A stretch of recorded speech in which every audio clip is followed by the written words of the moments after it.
जय हिंद दोस्तों, स्वागत है आप सभी का इस ऑफिशियल चैनल पर, जहां पर मैं आप सभी को इम्पोर्टेंट क्वेश्चन सॉल्व करना बता रहा हूं।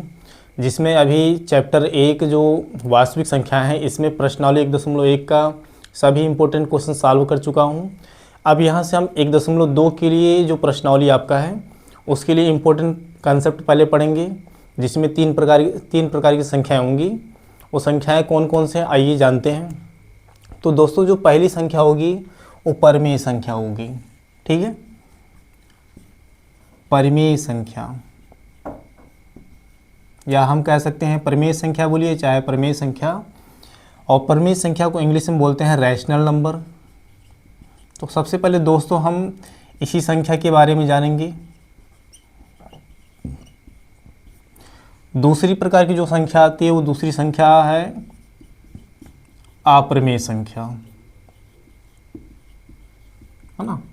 अपरिमेय संख्या है, इसको हम अंग्रेजी में बोलते हैं इर्रेशनल नंबर।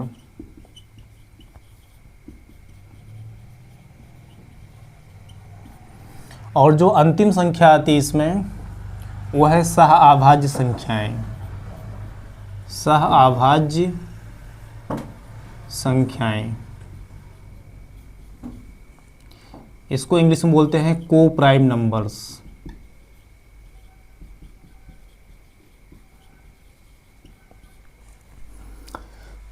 तो दोस्तों, किसी भी सवाल को सॉल्व करने से पहले हमें कंसेप्ट अच्छे से क्लियर होना चाहिए। यदि कंसेप्ट क्लियर नहीं रहता तो सवाल लगाने में समस्या होता है। तो हम सबसे पहले इस कंसेप्ट को समझेंगे कि परिमेय संख्या क्या होता है या अपरिमेय संख्या क्या होता है। इसके अलावा सहअभाज्य संख्याएं क्या होती हैं। तो दोस्तों, सबसे पहले हम शुरू करते हैं इसमें परिमेय संख्या के बारे में जानना, रैशनल नंबर के बारे में। तो पहला आपका जो इसमें आ रहा है परिमेय संख्याएं। परिमेय संख्याएं रैशनल नंबर।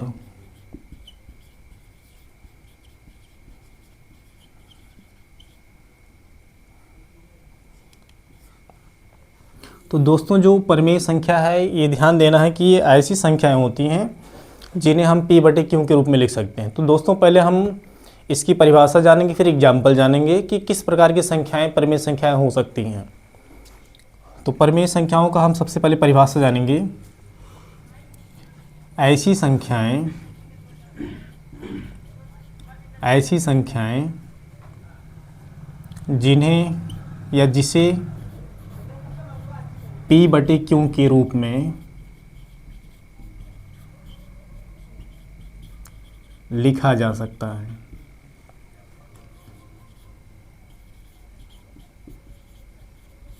ठीक है, लेकिन इसमें एक शर्त रहता है कि ध्यान देना है कि जो परिमेय संख्या होता है P/Q के रूप में लिख सकते हैं, लेकिन ये ध्यान देना है कि नीचे वाले Q का मान 0 नहीं होना चाहिए। ठीक है, तो लेकिन इसमें एक शर्त रहता है कि जो Q का मान है वो Q का मान 0 के बराबर नहीं आना चाहिए। ठीक है, तो हम एग्जाम्पल लेंगे। जैसे हम एग्जाम्पल ले सकते हैं 7/5 -8/15, 0, है ना। 0 को भी हम 0 भी लिख सकते हैं, या तो अभी 0/1 भी बना सकते हो। बटे के रूप में होना चाहिए। सिर्फ आप केवल ध्यान देना है कि Q का मान 0 नहीं होना चाहिए। ठीक है, इसके अलावा दशमलव वाले भी नंबर हो सकते हैं। जैसे 0 पॉइंट हम कह दिए 3, 7, 5 हो सकता है। वहाँ पे और भी नंबर हों 0.25 आदि।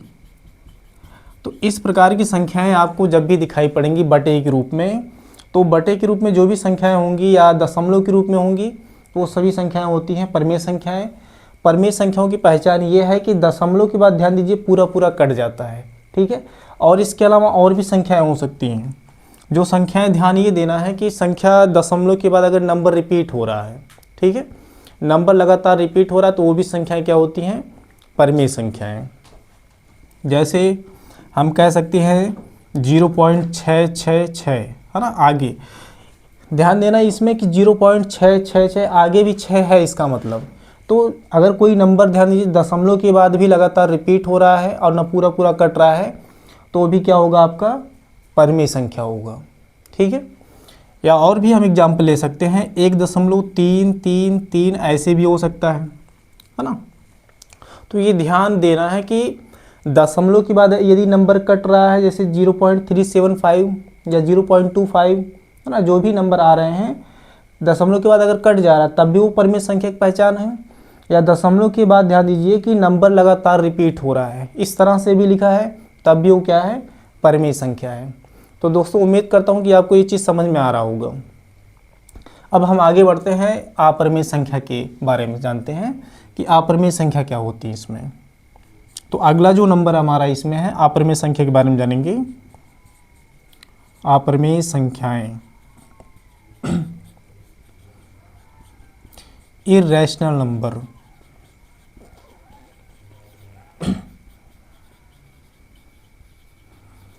तो दोस्तों इर्रेशनल नंबर या अपरिमेय संख्याएं क्या होती हैं? तो जस्ट इसी का अपोजिट है जो हमने अभी बताया है परिमेय संख्या, इसका उल्टा ही है। तो इसकी परिभाषा हम जानेंगे कि इसकी परिभाषा क्या होगी। आप इसमें कहेंगे ऐसी संख्याएं जिसे p/q के फॉर्म में या p/q के रूप में नहीं लिखा जा सकता है।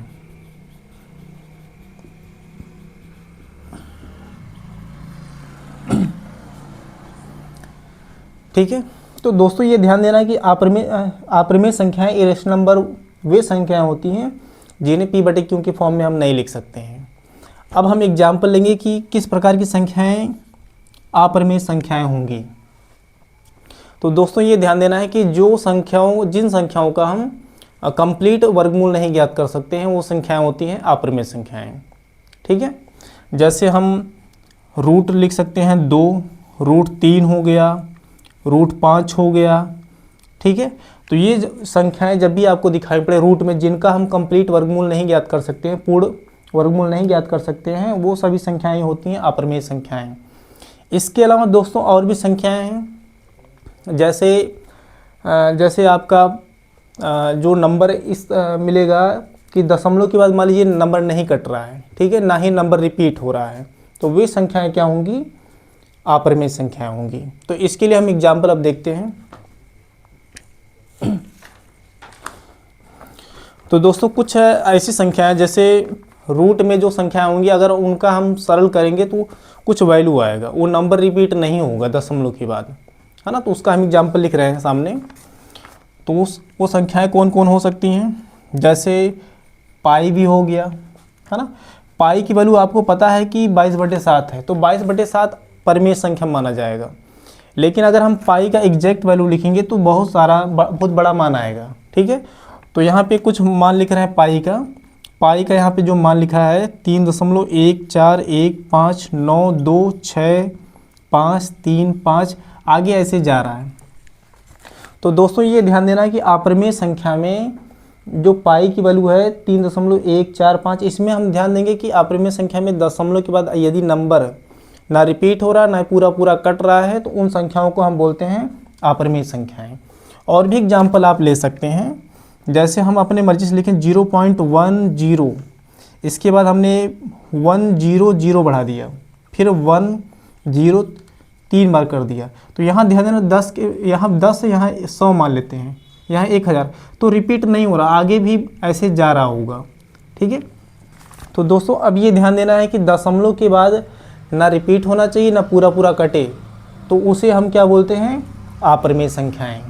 और भी एग्जाम्पल हम कह सकते हैं, जितने भी संख्याएं जिनका हम कंप्लीट वर्गमूल नहीं ज्ञात कर पाते हैं, अगर हम उनका मान देखें, जैसे √2 है, इसका मान अगर हम देखें तो इसका जो मान है 1.4142135 ऐसे जा रहा है। ठीक है, तो √2 हो चाहे √3 हो, किसी भी संख्या का जिनका हम कंप्लीट वर्गमूल नहीं ज्ञात कर सकते, अगर उनका मान देखेंगे तो ना रिपीट होता है ना ही पूरा कटता है, तो उन संख्याओं को हम बोलते हैं अपरिमेय संख्याएं। तो दोस्तों उम्मीद करता हूँ ये भी आपको समझ में आ रहा होगा। अब हम आगे बढ़ते हैं सहअभाज्य संख्या के बारे में, इसको आप नोट कर लीजिएगा।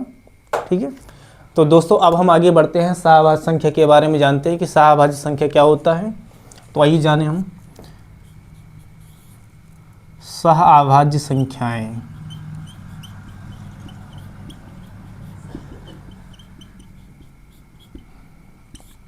को प्राइम नंबर्स।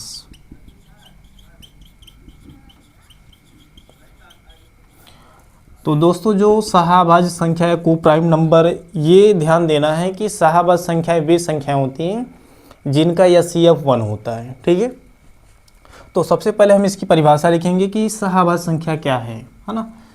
तो ऐसी संख्याएं, या हम कह दें कि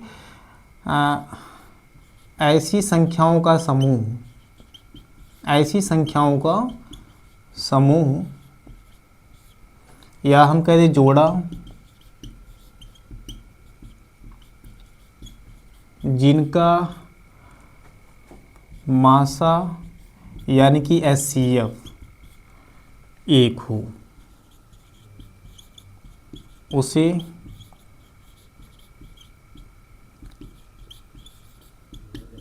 शाहभाज्य संख्याएं को प्राइम नंबर्स कहते हैं।